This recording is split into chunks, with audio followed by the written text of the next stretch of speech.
Yeah, my name is Woodward Peer. Everybody calls me Woods or Woody, and I'm 46 years old. I'm from originally from the Tahoe area in Nevada, and right now I'm currently residing in Winnetka, California. It's part of the San Fernando Valley. I've done a lot of different things, you know, and been fairly decent at it. But what happened was I started, I was way over the edge, and I started going to church, and my mother-in-law said, "Oh, now we can die in peace," because you're not just completely lost in a world of darkness.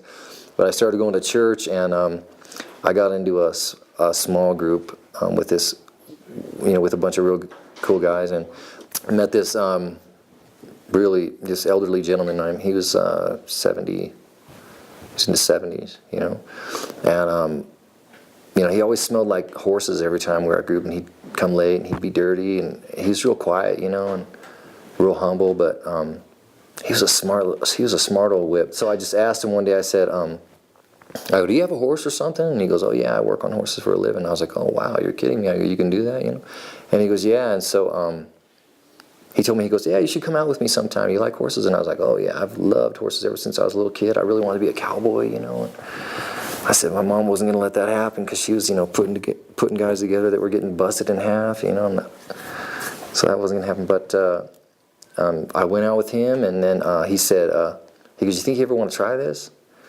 And I was like, "Oh yeah, sure, I could do it. I'll try it." And so he took me out, and his horse was the first horse I ever shot, and my legs were just shaking, by the time I was done. It's really, really hard work. Being a farrier is it's very difficult work. It's hard on your back. You have to have a strong core, blah, blah, blah. But, and then, so I apprenticed for him and a few other people, but he ended up dying of cancer. And he had a little horse, and she was a nutty little horse. And this dude, he was hardcore. He used to ride her in a mechanical hackamore. It's like a Brockmore. But we'd ride at night, man. He had us riding in the rain. He'd just take his flashlight. He was a crazy little old cowboy. And he was hardcore to the bone.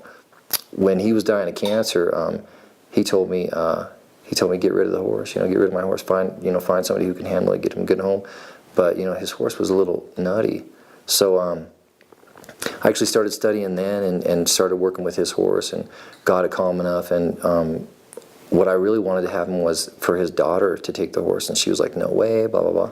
But actually, after she'd been up to the ranch a few times, and I showed her, I was riding the horse around, no bridle, nothing like that on his face, and I go, "If I can handle this horse bareback, nothing on his face," I go, you can ride this horse." So she took it, and she still has that horse, and she just loves it to death.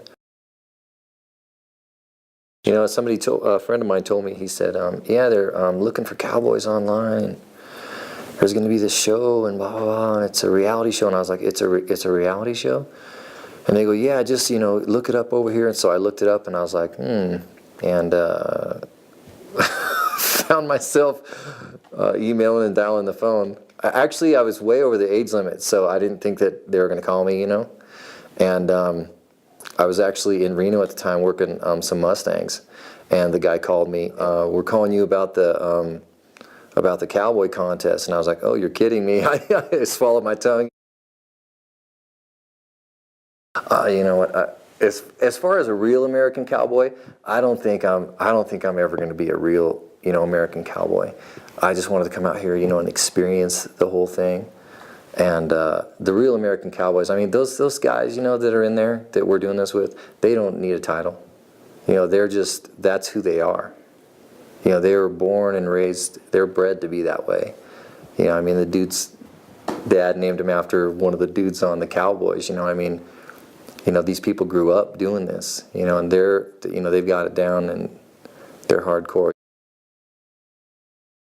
You know what? I thought that I was going to come here and possibly learn a lot of stuff from, from the guys who own the ranch,